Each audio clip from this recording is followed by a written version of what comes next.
All right, welcome everyone. My name is Zee Jeremic, and I'm today's host and CEO of Mass Engines. We're a marketing and sales consultancy helping companies build revenue engines. Awesome. So we're really looking forward to moderating this conversation about attribution reporting, how to use it and how to use it to transform marketing into a profit center. So this is the final session of the year. We've had, I feel like 5 or 6 of them this year, really focusing on bringing marketers and sales folks together to address the pertinent issues that most of us deal with every day. So for those of you who haven't joined us before, this series is meant to be a live interactive discussion. So please engage over chat, come on mic if you're comfortable. Would love to use this as a way, and this is how we've set it up, as a way to build a community to actually network to address the issues in a more interactive format. So with that in mind, what does the next 45 minutes look like? So we'll start by we'll lay the groundwork on what attribution reporting is.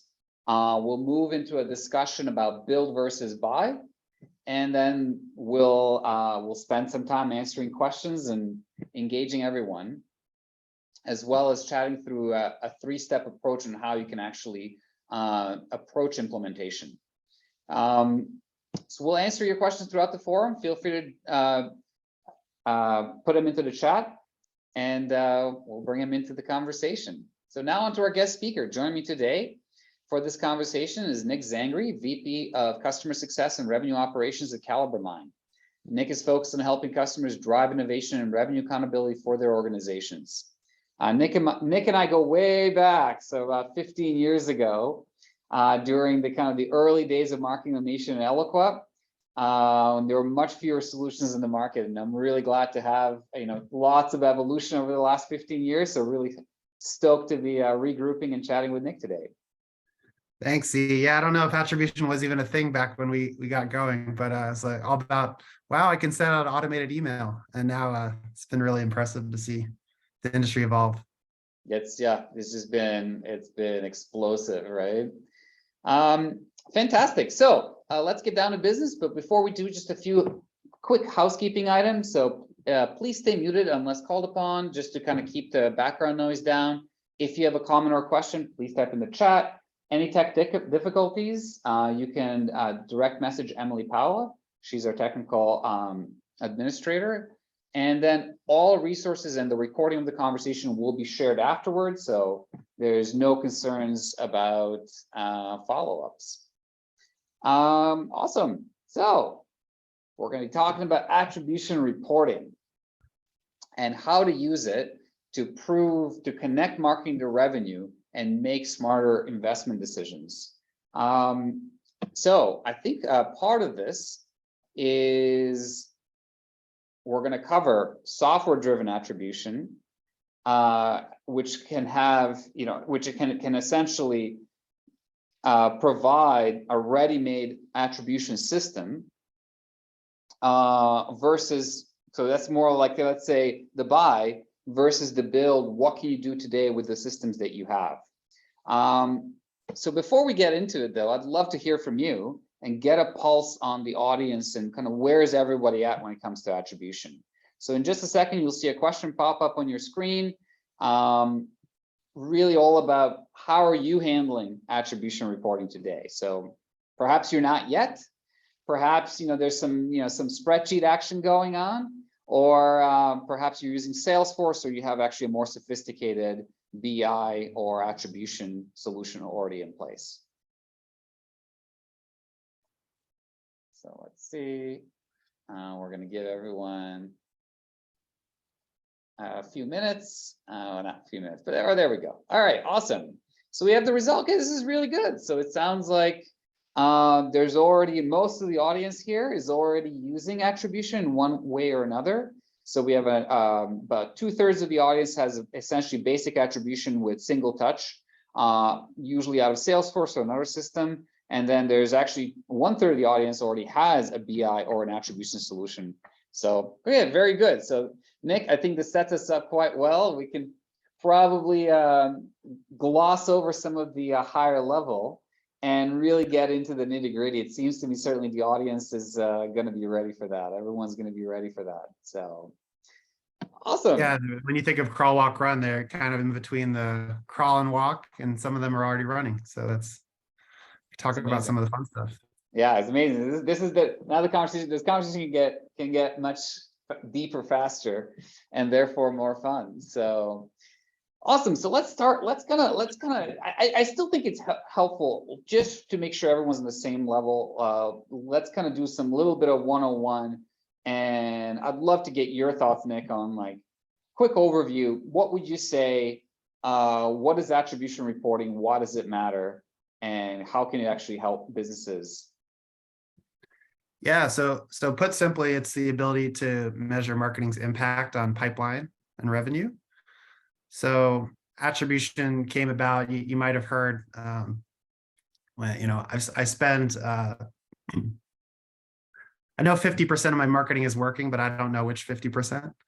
It's a kind of a famous quote. And so, yeah, I mean, we've seen marketing evolve from more of a brand, pretty pictures, and now it's really become a data-driven organization, seat at the revenue table at the board in the boardroom, with real tangible KPIs around pipeline generation. And to hit your KPIs, that attribution is an incredible tool to help you optimize your campaigns, the platforms to spend more money on for advertising, and even around sales and marketing synergy today. Attribution has evolved from a marketing only sport to revenue ops team sport. I love it. I love it. I think that I couldn't have said it better. I feel like in many ways the evolution, it's like attribution wasn't really possible, right? So when we talk about marketing was much more about brand and awareness. The reality is the channels they utilized 20 years ago, there's very like at best, there was like Nielsen statistical data, right? Right. Rather than actual deep insights on how folks are actually interacting. Now, obviously digital transformed all of that. And with access to not just the insights from the platform, the modern digital ad platforms, but also the systems that most companies now are using, it's the data's there. I feel like it's just about connecting it. And I feel like this is a big challenge for many companies. It's connecting this data and then being able to leverage it effectively, which again is, I feel like, where attribution really comes in. And you mentioned Nielsen. It brings up an interesting point around B2C versus B2B. When you think of B2C attribution, it's a simple, shorter problem. You put my shopping cart, a pair of shoes in my shopping cart, and I either bought or didn't, converted. But when you talk about $1 million software deal over a year-long sales cycle with 10 different buyers on a single account, becomes a lot more tricky to measure as the buying process gets longer, the funnel gets darker and more complex. So there's been a lot of inspiration taken from B2C and B2B recently. And so I think now we're seeing the golden age of tools like attribution and BI tools versus when we talked about marketing automation, the golden age was probably 10 years ago. Yeah, and we're now finally catching up.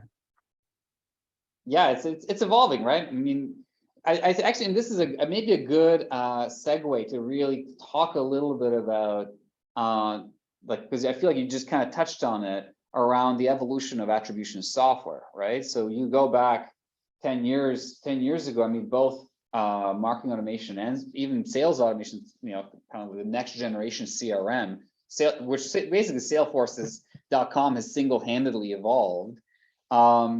It was very much in its infancy, right? I mean, there's really not much there. And then I feel like there was that first wave of attribution solutions, right? So I mean, Visible is certainly, I feel like, the best known, but Right. there were like probably about 2 or 3 of them, right? They Full were circle competing. path to scale. There's a bunch that were mostly a installed package into Salesforce because the Sales Cloud just as we mentioned, that transformation from on-premise to cloud, for example, the CRM was the center of gravity for all the data back when the cloud came out. And now, even in the poll, I saw a third of the people now have their data in an external BI tool or an attribution solution. And so we've seen that center of gravity shift as data gets bigger and more siloed and more on the internet. Yes, and I feel like this is where now there's the second wave of attribution solutions, right? And I mean, like it was really like companies like Hive9 and Allocadia and CaliberMind, right? And it's interesting now because both, I feel like Uptempo was kind of like, there was a wave of consolidation where I think it was Market Maker bought both Hive9 and Allocadia to kind of create basically a power player in attribution. Would you say that's kind of like, because I know like, with CaliberMind, would you consider CaliberMind a competitive solution to something like Allocadia or Hive9? Not necessarily. At Allocadia, it's a lot about managing your budget, planning out your resourcing. So they touch on attribution, but to me, that's more of a marketing resource planning. Versus we're closer to a data warehouse like Snowflake plus automation on top and visualization. So just you need a place to centralize and store your data these days. And most companies, if they go the build route, they inevitably start these days with some data warehouse.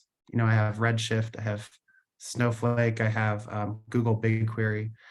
And the first step is putting your data in a single repository. And so that's something that we do for our customers. But that single repository, if you're just getting started, could be Salesforce, and there's nothing wrong with that. Yeah, it seemed like two-thirds of the audience here uses some kind of a first touch, last touch, single touch attribution, usually out of a system like Salesforce. And I know that for us, again, this is where I feel like this is partially where this conversation is going to get a little bit interesting as we proceed here, is because again, for us, we as a consultancy, we'll approach things more from like, hey, you can get quite a bit ways and get a lot of good insights from utilizing existing systems and essentially building it. And I feel like, really like, from your point of view, that's good, but really like, the next step is, you get a software solution where a lot of the models are built in and the data is already integrated. So it's essentially, it's the whole build versus buy, right? Mm-hmm. Awesome. Yeah. So I'd love to hear, I mean, obviously like, data and that for us, like attribution, I feel like is a critical element of what we help companies implement, get started on that journey, get those insights. But there's many other areas, that we spend time on, running effective campaigns around demand generation, lead management, lead scoring, right? But for you guys live and breathe attribution. And so this is kind of day in and day out. Would love to kind of get your thoughts around some of the common objections you've kind of faced in organizations as you are either looking to sell attribution or your attribution solution, or perhaps even implement. Because I feel like, again, if we look at this audience, I think there's a familiarity with attribution. There's already some basic reporting in. So, perhaps the next step would be to look at something a little more in depth, right? Like an entire solution. At which point, obviously, the big question becomes, what are the obstacles folks are going to run into? What are those big questions that are asking the organization to push back, or where things get stuck? Yeah, well, one of my customers said it recently that their attribution product ended up being a gateway towards data-driven everything. I thought that was a really neat way of phrasing it. So that leads to the objections is, my company's not data-driven, my data sucks. We don't have sales and marketing alignment. My data is siloed. We don't spend enough money on marketing to merit attribution. And that might be the one objection that maybe holds water. If it's not for everybody, if you're a one-person shop with a $10,000 marketing budget, you might not need attribution. But as your organization gets more sophisticated and larger, and you're spending more money on marketing, these are just become excuses. My data sucks. Well, then use the attribution project as a, opportunity to improve your data. So for example, going in to a new project, and I'm sure you do something similar when you start an attribution project, is do an audit of all of the UTM tracking. How are you setting up your campaigns on digital? How are you tracking them in Salesforce, and the integration between your marketing automation? Regardless of where the attribution solution lives, inside of Salesforce, outside of it, without that clean backbone of timestamp data and process to maintain the campaign tagging, then your data will always suck. And so you'll always have that excuse. So you're going to need a way to, organize and the troops to that end. Yeah, no, that's totally fair. I actually think for me, it's funny you mentioned sales and marketing alignment, because what we have found, again, because we're usually starting folks on the journey, right? With like, let's get you at least kind of some basic connection to the pipeline. How are those leads that that your campaigns are generating? How many of them are actually converting to opportunities? Because at least, even if they're not revenue, at least if we can connect to it, although usually by the time you connect to opportunities and you basically connect the pipeline, at that point, you can usually follow it all the way down. But where we found is that there's there's really two major obstacles, and most of them are really around that connection, the handover from marketing to sales, which is about alignment. And it's interesting because it's not that hard to connect the data there. But it takes a few conversations, usually with inside sales or sales ops, to ensure that the lead is being converted, for example, right? So the lead is tagged, usually the leads that are created by marketing, the MQLs, are tagged with the campaign source. Again, assuming that you do have campaign ID tracking. It's usually that's usually the first step that we look at. It's like, let's actually get some kind of a base. Every campaign that's runs needs to have an ID. Every asset that's out there captures the ID, and then essentially or tags the ID. And then once the lead gets captured, you pass it through. And now you just have to make sure that when you convert, when you send the lead, because otherwise the only thing we have, let's say in a system like Salesforce, we can see how many leads we've generated. The way to see how many of them actually are, the way to connect them to the pipeline, the critical step is to get the conversion happening. And that's the hard thing, because now we have to get sales to actually convert the lead rather than go and create a new opportunity, which is all salespeople basically just go and create a new opportunity. That's what they've always done. I don't even think it's nefarious. It's just that's what they've always done. That's just part of the process. So, but that's, I feel like, the critical element where a lot of the attribution or the connection to pipeline gets missed, is that the lead doesn't get converted. There's a new opportunity, and all of a sudden we have a chasm. Is that there's the opportunity, we help create that, but the only thing we can see is the lead itself. Right. It's interesting you talk about the evolution. I remember when I was first getting Salesforce certified a while back, and leads were kind of the center of marketing. You'd have data coming in as leads, and then sales would work the leads, keep them as leads, and then maybe sometimes find an opportunity and convert them. What we're seeing now is leads are taking a back seat, as we have a lot of technologies that can auto convert leads to improve the hygiene of the data now. So, move away from leads towards contact and more towards an account-centric view of the world. Really is a nice stepping stone towards unsiloed data. If you think about the way Salesforce is set up, leads and contacts, it's a forced artificial silo. They're all people. And we're trying to get more customer-centric these days. And just another point around what you mentioned around single touch is, when you think of a lead coming into the system and it has a lead source, for many years, that was the only way to track attribution. You'd have a lead get created. Oh, how many leads did we get from each source? And I see a lot of using the single touch model. Sorry? That's what I've seen is the lead source is essentially a channel, which is too broad, right? So you might see like social, or you might see LinkedIn, but it doesn't get to like, okay, well, which campaign? Because we're spending like 10,000 a month. So which one is really making an impact? Yeah, and what happens if a lead gets created 2 years ago and then they go off, do something else, and then come back and then turn into an opportunity, that lead source is irrelevant at that point. So what we've evolved to is campaign members, and being able to create a time series of all of the touches and that backbone of touches, regardless of what system you're doing it. Salesforce is the critical cornerstone for moving away from lead sources. And like you mentioned, every email click or every form fill, every event someone attends, webinar, etc., those should all be time series, time-stamped campaign members in your CRM. And that's the first critical step to move away from single touch, is collect the data and timestamp it in a way that's actually tells the history of that interaction with marketing and sales. Right. So even if analyzing that data, it might be like the bridge too far, it might be too, like, we feel like, again, if an organization feel that's, well, that we just don't have the resources or the systems to do that, at least capturing the data now can provide a trove, right, of information to analyze. Design the bridge and start bridge, and organize them. The mise en place of the data. Yeah, no, that makes sense. Awesome. So would love to kind of like, let's talk a little bit about I think we've touched on it around build versus buy, but I'd love to kind of really kind of get back into this idea of when do you build, when do you buy?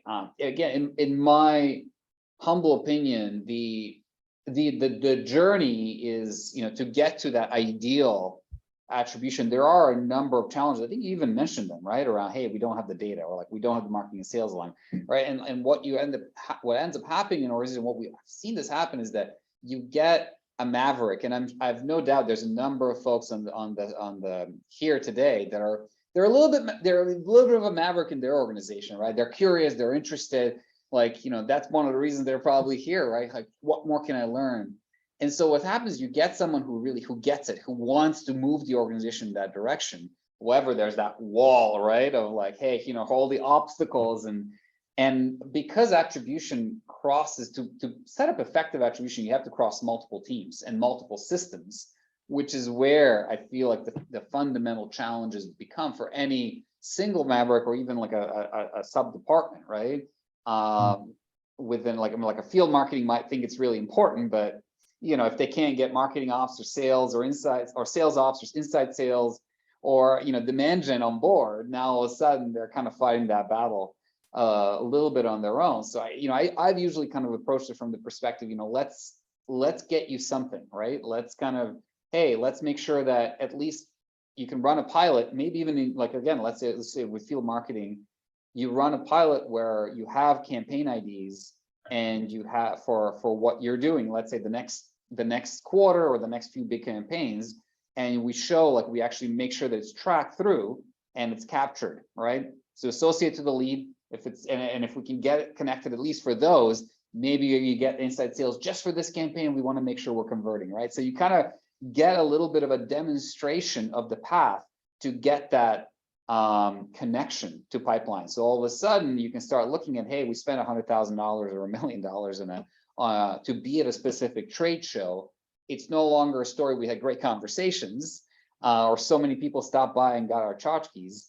It becomes much more around, here's essentially the pipeline. We generated $2 million worth of pipeline, or $10 million worth of pipeline, and that fundamentally transformed it. And once you can do that, now it becomes much easier to actually socialize in the organization the possibilities and expansion. And I feel like that's maybe where it becomes easier also to talk about buying software and actually kind of truly leaning in. But I'd love to get your thoughts around, again, looking at it from a software point of view.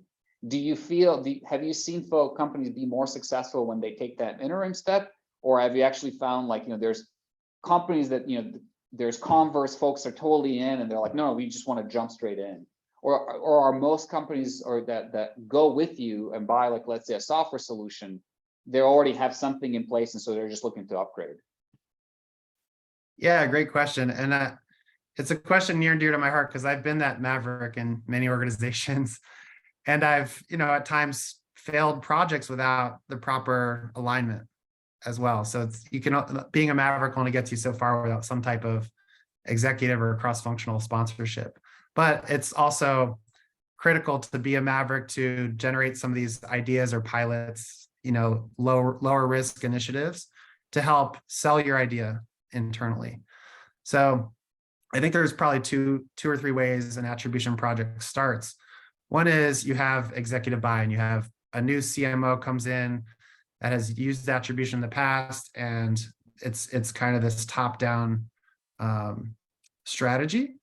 And those are often the easiest because you have the budget, the authority, the need, all that, all the sales criteria. But you also have culturally a data-driven charter, so I think having a data-driven leader makes it much easier, but that's not always the case. So in that case, this interim step you're mentioning, where you have a shadow ops team or a maverick in the organization that wants to sell the concept of why should I measure my campaign effectiveness? How do I connect dollars? Then often sometimes a project like you mentioned is extremely useful to sell up and across in the organization. If you can say, even if you take one or two opportunities and say, we just closed this big deal, I'm going to look in my Marketo, I'm going to look in my Salesforce, I'm going to look at my Google Ads reporting and try to figure out what actually happened with this opportunity. What were all the touch points leading up? And I've seen some champions at customers of mine present these really simple slides that has the opportunity and all the touch points and the personas leading up to that. And it might be an unpopular idea at first, but then you do it again and again, and you realize that there's actually some repeatability and predictability in driving pipeline and opportunities. And that's really the goal of attribution, to try to get it more repeatable, measurable. Awesome. I love it. So I would love to kind of get the audience back involved. Let's run another poll and see where everyone's at. So what challenges, and again, it sounds like basically everyone that's here has exposure to attribution and is likely already doing at least some elementary form attribution. So what challenges have you had when implementing, right? So is it dirty data? Is it lack of alignment, no in-house skills, budget, executives, priorities, etc.? So let's give folks 10, 20 seconds, collect the data and see where everyone's at. And I think that'll be maybe a good foundation as we and kind of really feedback from everyone around what some of these challenges are they're seeing, and then we can actually move into, I think we had a few questions submitted. Would love to move into those questions, and we can actually look to tackle some of those. All right, so let's see. It looks like, okay, so it is kind of across the board. It's kind of like, I feel like it is a little bit of what you and I've been saying, is that it really depends on the organization. So again, it seems like dirty data is certainly in the lead, but also again, a number of folks are saying lack of alignment on process, lack of in-house skills. Sometimes it's a budget issue, executive priorities. So again, it is a mix. Certainly seems like for everyone attending, it's a mix of issues that get in the way from really being able to move further down and truly adopt attribution, get those really rich insights. Cool. All right, so let's actually look to get a few. And I think there's been a few questions that have come in. Let me actually let me jump into those. Yeah. So we had a question come in from Dennis asking, how do you track attribution if a prospect is in the database for multiple years and has multiple touch points? I think this is interesting. I think you already touched on this a little bit, Nic, but I'd love to get your thoughts on that. Yeah, so I was chatting with the marketing leader of Salesforce a couple years ago to ask how they did attribution when I was helping start CaliberMind. And I thought it was really telling how strict they use what's called a time bound from an opportunity creation date. And that was inspirational towards how I think about attribution today. And so when you think about recency and freshness of the interaction, you have to draw the line in the sand somewhere. And so if you have an opportunity created in December, how long is your average sales process? And you can use that to roughly inform the look back window or time bound to that opportunity of what data is relevant. So you can't go back infinitely in your database and get meaningful, accurate reporting. You have to, make the reporting relative to the actual opportunity itself is my recommendation. So start thinking about, is your look back window going to be 90 days from when opportunity is created? Is it going to be 180 days? Maybe you sell really big deals to the government, in which case you might need a 2-year look back window. Right. So basically, what I'm hearing you say, it depends. It should be time bound, and it depends on the length of the sales cycle. Is that fair? Yeah, that's the short story. Yeah, and Cool. but it's impossible to do if you don't have that backbone of the time series data. And so you might have a web tracker that's collecting time series data. You have campaign members that's collecting time series data. You have sales outreach and conversations. That's all time series data. So the trick is to put all the time series data on a timeline and then the opportunity on the same timeline. Then you could look back in the window on that timeline as some agreed upon window. And then you have all of the eligible touches for attribution for that opportunity. All right, so this is where you can actually get very sophisticated and start like almost the multi-touch modeling, right? The Exactly. what I usually look at is the influence reporting, right? How are different marketing touches influencing the opportunity? It's interesting. I'm going to disagree with you on a little bit, not necessarily from an influence point of view, because I think everything you're saying totally makes sense if you really are looking to push the boundaries, which I know you guys are, right? The whole system, the CaliberMind's build is fairly sophisticated. I like to keep things fairly simple, and actually, I would say that the way we usually like to do specifically attribution. So let's say not influence. Influence to me is always kind of like, yeah, it's a little more sophisticated. You need like you said, you need time series, you need a lot more data to actually be able to do it effectively. I like to look at it from a very simple point of view. Let's try to connect original and most recent, not lead source, but campaign. And for me, original, and the difference there is original is, how did someone originally hear about you? When was that first touch? And the most recent is, when did it actually convert into a lead, right? And so you can actually capture them. The trick to this, and I feel like where people get stuck with attribution is that, especially at higher up management levels, is that there's expectations that there's all this, it should just automatically work. I think there's almost an unrealistic expectation of technology and what it can do, right? Especially because everyone always pushing the latest stuff. AI can do it all. Yeah. Sort of maybe in the future, right? It's actually a lot more limited in terms of what it can do.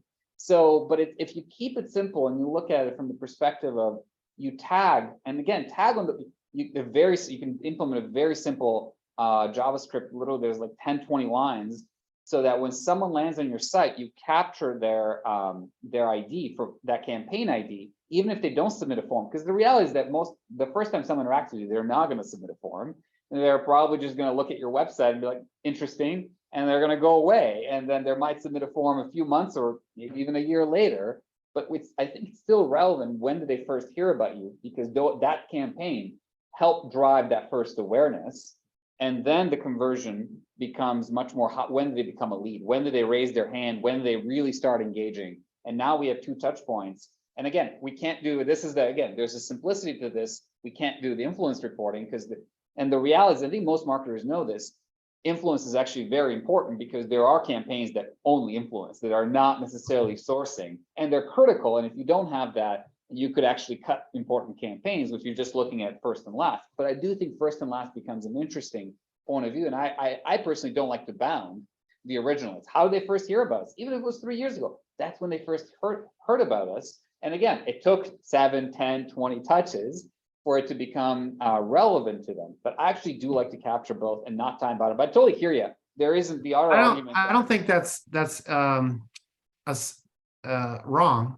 And it's not a blocker from doing the larger thing. True. It's actually a stepping stone. If the it's so funny because I'll implement these sophisticated machine learning attribution models, multi-touch. And then sometimes the CEO just wants a single touch, even though we have all this. They want to know what campaign sourced the deal. I think you're kind of gaming the system and biasing towards a single touch in that case. But if you can't track the first and last touch, then you're not going to be able to do the more sophisticated thing. Yeah. So again, this is where it's kind of the stepping stones, right? Yeah. Cool. All right. So let's move to the next question. We also had a question coming from Sue. How does attribution as a strategy impact the alignment between sales and marketing leadership in an organization? I feel like I love this question because it means you're thinking about your data holistically and your organization. There's going to be politics involved. And this is one of the ways that sometimes attribution gets portrayed in a bad light, is that you're trying to give credit and overshadow maybe what sales is doing, for example. So just a quick story. I had one very large customer that sells hardware, and there was this $1 billion deal in their system, or maybe 100 million. It's a really large deal. And the attribution model we deployed when we first started, it was a single email click got all of the credit for that $100 million deal. And so attribution, if you implement it and you think it's the main reason is directionality, and you don't say sales isn't doing anything, you don't say this email is the only thing that caused this $100 million opportunity to be created and closed, but instead you think of attribution as directionality. You start thinking as marketing and sales touch points are equal, and attribution is Switzerland. And once you take the biases out of it and you start treating everything like a touch point, it can actually really help drive sales and marketing alignment. It's when it's implemented and it's highly marketing centric, doesn't take into account all of the sales activity, that it can get a bad rap. And then then you go into your board meeting and you say, hey, this was the best email ever. It created this $100 million opportunity. But in reality, the salesperson could have been calling that person forever, maybe a direct referral, it's their brother at the company. And so getting all those touch points into a place and then starting to think about it holistically and not marketing versus sales, but as a revenue team. And I think you're really going to be able to dispel a lot of that. Attribution is a dirty word. And yeah, no, I love it. I'm going to build on that because I think this is such an important point. Not that it should be an obstacle to starting your attribution journey, but I love that story because in many ways I've seen it happen so many times. Marketing, in an organization that kind of there's that maverick or the leader is behind it, and let's get connected to attribution. Let's start seeing those insights.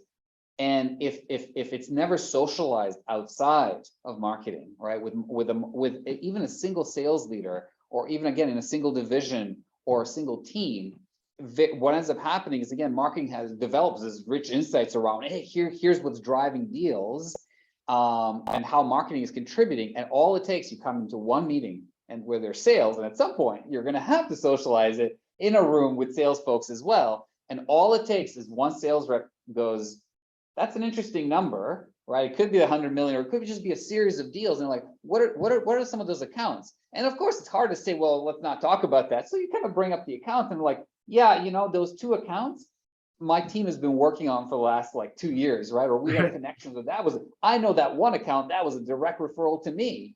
And all of a sudden your whole attribution game is done. It's done. You've lost all credibility because someone shot one data point, which again, 98% of it could still be very valid, which is, I think it speaks to again, it's not about, hey, you can't do it or don't do it. But it's just, I think there's a little bit of socialization that's required, and a little bit of like, hey, we're trying to move in this direction. So a little bit of more like, here's kind of the initial set of data. It's almost more about positioning, right? Like, here's the initial set of data that we're starting to get insights on. And we'd love to get, like, maybe you run it with sales before you present executive. We'd love to get your input. So you get them to kind of vet it a little bit. But obviously there's some reassurances that are needed. Like, we're not trying to steal your thunder. It's about and doing those sniff tests really helps get alignment if the alignment's an issue, and it helps refine your process. So why wasn't your referral in Salesforce marked as a referral campaign, right? And then, okay, how do we make sure the next one is? How do we have a process to go and fix attribution when it's wrong? Or, you need to have a backdoor to override the automated stuff if you need to. So I think that's key. So to start building sales trust. The other way to get sales buy-in is, and it goes back to what I was saying about attribution could be a gateway to other data-driven everything. So we've noticed a lot of times is we'll implement attribution, and in the process of cleaning and tagging the data and scoring the data and standardizing personas, building lead to account matching, all of that, it actually leads to unexpected side benefits, such as improved account-based marketing scoring, less time searching for records in Salesforce for sales. So there's a lot of intangibles coming out that benefit sales from a data-oriented attribution project. And so, keep those in your back pocket if you need to drive alignment. Ask your sales leader, what are the things you hate about Salesforce the most, or our process? Is it being able to serve up the right content at the right time, or knowing what people are interested in?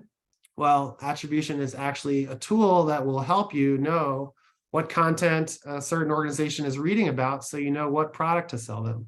Awesome. No, I think this is fantastic. So I think we usually try to finish a little bit short of the hour to give folks, obviously a number of folks that are going from call to call, and give everyone a chance to refresh. So I think maybe we'll touch on one more topic. But if anybody else has a question, feel free to chime in and chat. We'll try to answer it as we look to wrap up here. So Nic, I'd love to kind of get your thoughts on, as we kind of look to wrap up, if someone's really looking to kick off attribution, right? An attribution project, maybe it's an upgrade, right? Connecting the data, getting additional insights, getting that influence, getting that rich, like, for example, time series, so we can actually see how certain campaigns influence rather than directly source some deals. Who needs to be involved in the organization? Who do you guys usually push to get involved, or who do you say we got to get these folks at the table, or otherwise there's going to be issues, right? There'll be dragons down the road. Yeah, and I noticed in the poll, one of the interesting trends I saw was not having the right skills in there. So, there's kind of two layers. One is the management layer and getting the right managers involved. And then there's the technical layer and getting the right technical folks involved. That could be bringing on a consultancy, Mass Engine, something, or some of the vendors, like we offer a professional service team to help implement certain things. So getting the right people, who's going to touch the process. So people process technology is the common way to evaluate these projects. So do I have the right people in the room? And that people could be technical. So you generally want someone that is a Salesforce administrator. You're inevitably going to have to touch CRM data. You want your marketing ops folks. That's kind of the more tactical. Campaign managers, because you're going to need to usually change the way you tag data when you're launching advertising and campaign processes. And then you need at least one executive sponsor if you have a strong, VP of demand gen or, head of revenue ops. That's often beneficial. There's times when you need to involve your BI and your IT team as well, because if you're buying a solution like CaliberMind or some of the more modern tools that sit outside of Salesforce, there's GDPR concerns, there's infrastructure concerns. Maybe they have Tableau and there's this big BI project in flight, and you don't want to come off like you're undermining that project. You want to instead say, hey, I'm going to work on curating my marketing data so that by the time it gets in Tableau, it's more ready to go and more actionable. So you could get buy-in from some other organizations like that or other teams across your business. But yeah, if you're just going to do a one-person show, then it's probably not going to be successful if you're just a maverick without anybody, any wingman or wing people helping you out. Right. No, absolutely. I do think, again, even though I think the reality of it is that the more holistic the approach, the higher the chances of success, which again, I also think it's important to, sometimes too much planning can kind of. But the longer it takes to start and the more friction you're going to also introduce. So find a few strong champions and then keep the team not too big or else you'll have too many cooks in the kitchen. Then pull the others in when you're ready to show them something. And then you can start socializing the idea. I feel like this is because I know, and Nick, I know you spent a number of years consulting. I feel that's your consultant hat, right? The reality sometimes is that you just it's just about pull the right folks in, don't overcomplicate it, get going. And again, what we've always found is that run a pilot, take the next campaign and try it out. Don't try to boil the ocean. Start going, because what's going to happen is that the results that you can generate and show, even if very limited in scope, can then is much easier to push for a larger investment, a larger, more resources once you've shown kind of proof of concept, right? Yeah, this can work. Look at the insights we got from this one campaign. So cool. As we wrap up, I'd love to share a resource that we've developed. It's an attribution reporting ebook. And again, this is much more our take on build rather than buy. So if you were to build, or if you want to improve what you already have, I think this is it's a good resource. It's about it takes you through kind of like a little bit of the one-on-one, some basics, and then essentially how do you actually set up some core direct attribution, original, most recent campaign, not lead source. So very much looking at being able to get that granularity, and then how do you actually, which kind of business process is the most critical to establish, and there's only one or two to ensure that the system works. And then crawl, walk, run, obviously that would be the crawl, kind of get started, get a little better, and then walk and run, you start looking at how do you get richer data, and then certainly you look to talk to folks like Nick and CaliberMind when you're really ready to kind of start running and you want to accelerate, I think accelerate the time to get there, rather, because once you get really sophisticated, building gets expensive and complex, and I think that's really once you want to get those detailed multi-touch models, you can certainly build it, but there is an argument to be made that folks like CaliberMind have already invested a lot of time and energy and money into figuring out those models and how do you actually get there faster.